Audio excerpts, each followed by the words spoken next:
Man, Yeah. I hear you. I hear you, and I love the fact that you were going into your story. It's amazing that when you're talking about it and you kind of think about it, it's like, man, it's been a lot of things that I went through to get to where I'm I at had to right keep now. myself from saying all of it because I'm like, wait, oh yeah. This is the first time I've ever recorded this. And I just so you know, you It are the won't. first one. Oh yeah, it won't be the last. It won't be the last. But but what I would say is this. I love to peel back the onion. So Yeah. let's go back to that musical point because there's a lot of people similar to myself who have worked in church either at a full-time capacity or a part-time capacity, who have even been volunteers at church or whatever the case may be. I want to kind Mhm. of pull back and start. Let's talk about the music ministry aspect of it, and then we'll talk a little bit about the church working in church aspect, which is a whole different beast, as we both Mhm. probably know. But musically, that's the part that I love to talk about right away because did you always have a desire to work in church or was that something that you kind of fell into? Because I wanted to get a little bit more about that. Woo! Fell into it Okay. all the way. I have always loved church. There was something about church that was just my safe space, right? Even before I would say I knew Jesus myself, before I had a personal relationship with Christ. Um, and I was just around my grandparents and my mom's and my aunts' relationships, my cousins. There was something so safe about church. And specifically, this is going to sound silly, but stained glass. Like if you put me in a room with stained glass, a house, a church building, whatever, there was just this sense of safety that came over, and who knows what that comes from. I've got my theories, but yeah, there was just a sense of safety. So I loved being in church. And from the time that I could walk and talk, I would pick up Bibles and I would run around. And my grandmother, who's no longer with us, but she'd say, "You're going to be a preacher one day."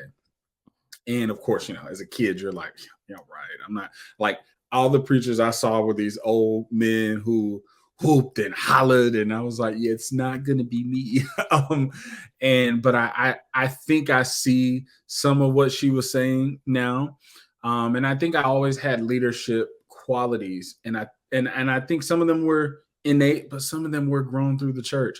And so church was not just safe, like my safe space, but it was my family, actual family members, but also people who were just family. Mm. Um, but I never saw myself working in it. And fought singing in church for years. Like I sang in church, but actually singing in church and leading worship, I fought that for years. And so when I grew up AME, Bethel AME, right in Knoxville, Tennessee. And when I would sing a song, I just kind of sang it, and then I went back to my pew. Like I wasn't leading songs back then, right? It was just singing. And I did that on purpose because I was honestly afraid of what was going to happen on the other side of this opening up and saying, okay, God, use me in this way. But then after college and connecting with not just choral music, but classical music is another space that I consider home for myself. Learning in college, learning about Black artists like Paul Robeson and Marian Anderson and Leontine Price, Jesse Norman, like all of these Black artists, classical and operatic voices who not just were musicians, but I believe they were prophets. I believe they were preachers, Mm. right? And they did it through the avenue and through the vehicle of music. And as I learned about them, not just their voices, but I learned their stories when I got to college. I realized that that it was okay for a Black man to like classical music. And Yeah. before it was so taboo. And like, even my friends in high school would be like, "That's so lame, dude." And I kind of thought it was lame. I did it, but I thought it was lame too. And then I got to college and realized like there were these people that went before me, these ancestors that went before me, that were laying the groundwork for me to even hold the microphone and be acknowledged. And so, how dare I be ashamed of classical music or opera or choral music? I'm gonna sing it until you can hear it, right? Until I can't sing anymore.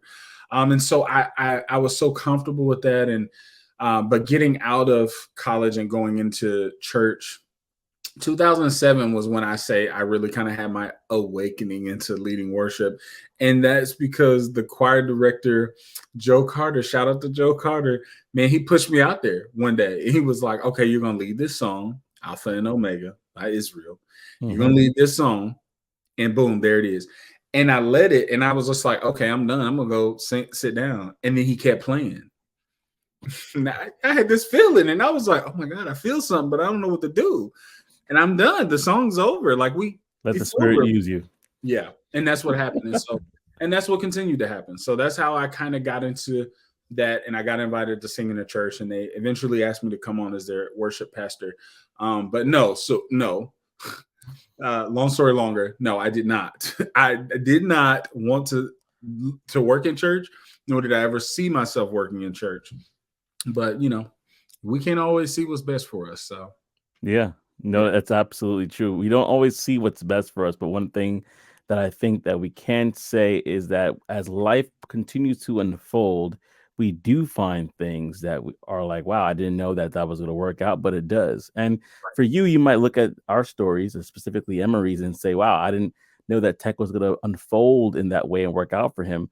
It can for you as well. And being both course career students and me being affiliate course careers, I definitely have to testify that it is a great program. So Yes, sir. you go ahead, look at the description below. There's a link right there for you where you can find out more about the tech sales program, digital marketing, as well as IT, believe it or not. Mhm. And so you definitely want to say, hey, if this could work for Emery, if this could work for Joseph, this might be able to work for me as well.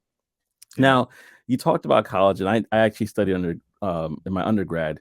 I did study classical music as well in Mhm. school, and so it's so funny when you're exposed to it, then Mhm. you start to get an appreciation for the Jesse Normans and for those that are really these amazing singers and the stories that are being conveyed through the music.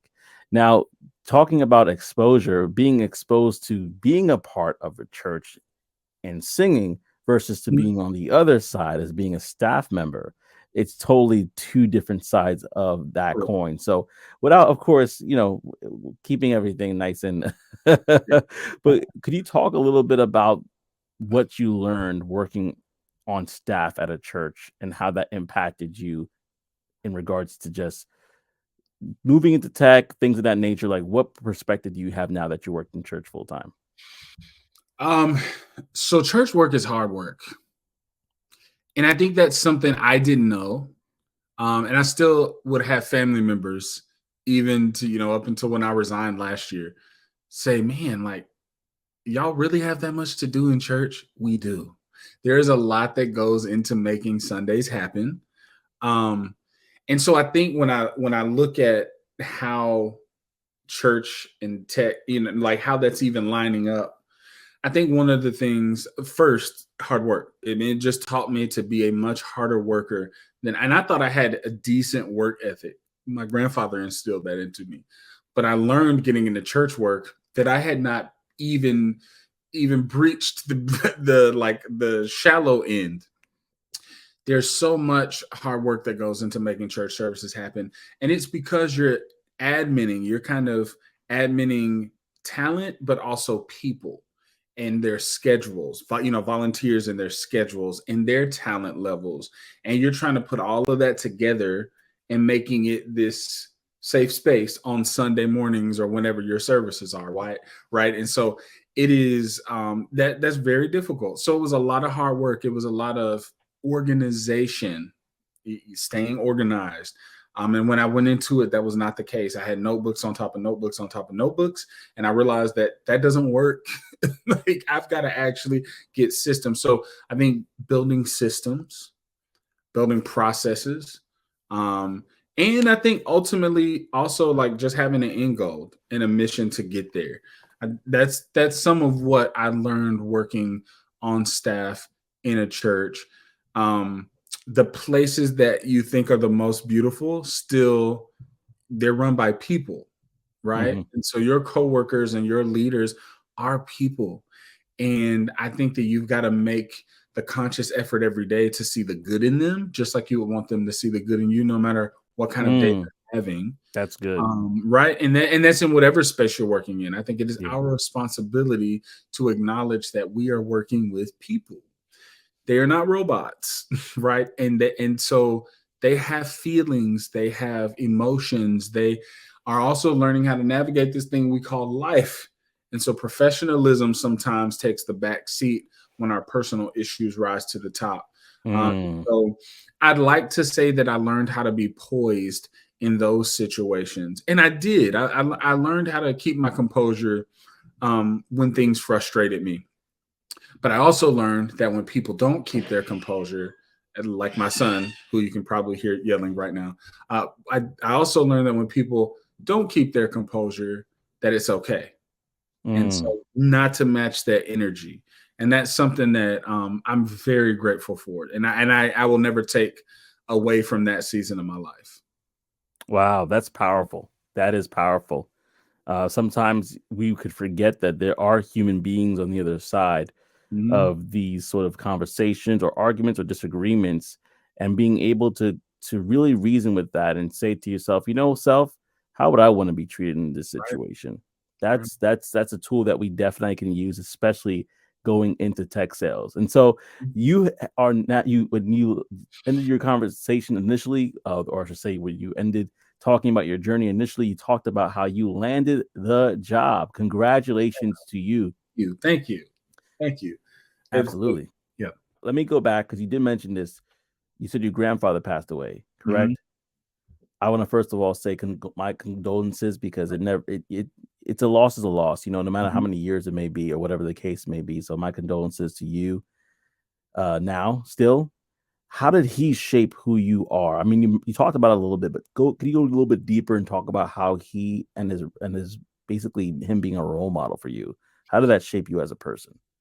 So if I could speak about my grandfather, and I had great grandparents, all of them were amazing, and Hmm. all my heroes in different ways. But I think when I look at just who I am, and the older I get, you know, I'm approaching for I'll be 40 this summer. So Congrats. the closer I get to it, the more I acknowledge, like I can see pieces of me that are actually pieces of him. And so I think if I could sum up that relationship as my granddad, his name was Frank, but we called him Pete. And if I could say anything about Pete, it was leave this room better than the way you found it. That's And good. that is something that I have taken into every part of my life, my marriage, my parenting, my friendships. And I won't say that I'm always great at it, but something as little as when I got married, my wife would ask me why I made the bed in the hotel rooms. So why do you do that? And I'm like, because I'll leave this room better than the way I found it. And so Mm. I feel that way about little things like that, but also big things, or big greater things like sharing my faith with someone.